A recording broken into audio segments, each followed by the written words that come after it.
Hi, welcome to our video series on developing influencing skills. This is part 1.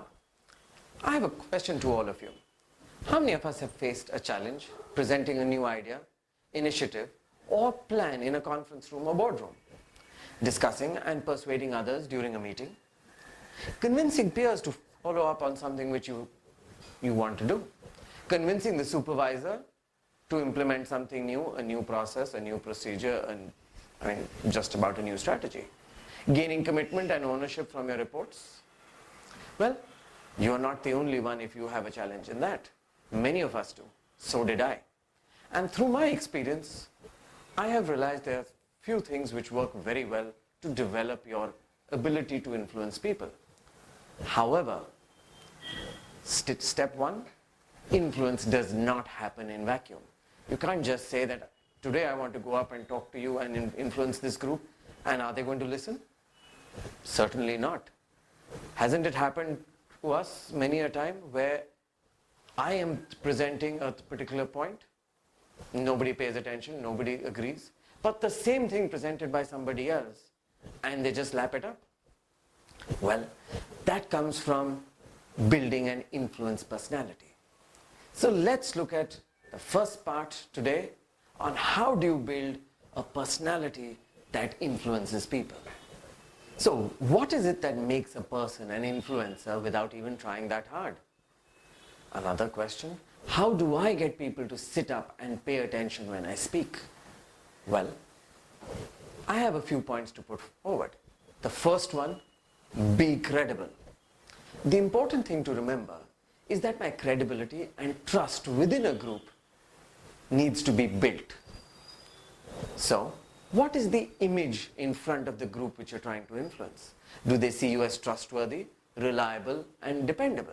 If they do, de facto, they would lap up your suggestions and ideas far more than if you're not. So now, what are you doing to build your credibility, becoming more trustworthy, becoming more reliable, and being dependable? During your day-to-day interactions, do you give thought before speaking? Do you follow up and fulfill your commitments? And can people depend on you? Point number 2, grab opportunities. The challenge is, very often we wait for opportunities to come, and because of that, many valuable opportunities just pass us by. It is critical to keep our eyes and ears open for areas, situations, and events where we can influence the outcome and thus make others aware of us and what we can do. It could be an opportunity to deliver a presentation, arrange an event, organize and share a meeting, or an open forum to share your ideas or viewpoints. Now, how many of us actually go about doing that?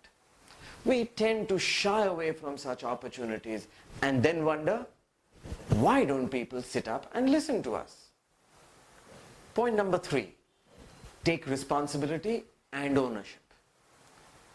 When working with others, in situations when someone else has grabbed the opportunity, the ownership or responsibility I take for the team goal reflects on my character and my connect and belief with the bigger picture.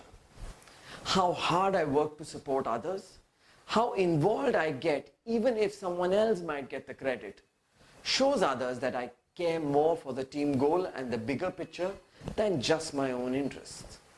This will give me an element of respect from the group that automatically translates into an ability to influence the group more easily where and when required.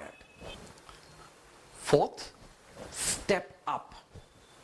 There are often situations when nobody is willing to bell the cat. This is an ideal situation for a person to step up, take the initiative on something. It is a chance to step into the spotlight and shine. Of course, there are risks involved. There will always be a question that we ask ourselves. What if it fails? What if things don't go according to plan? What if I make a fool of myself in the bargain?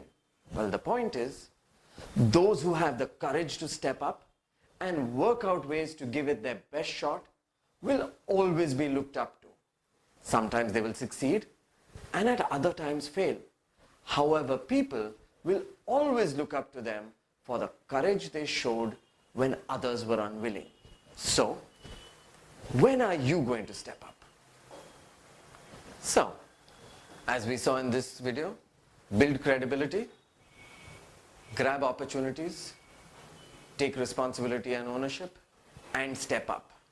This is just the first step. Why? This helps us build an influential personality.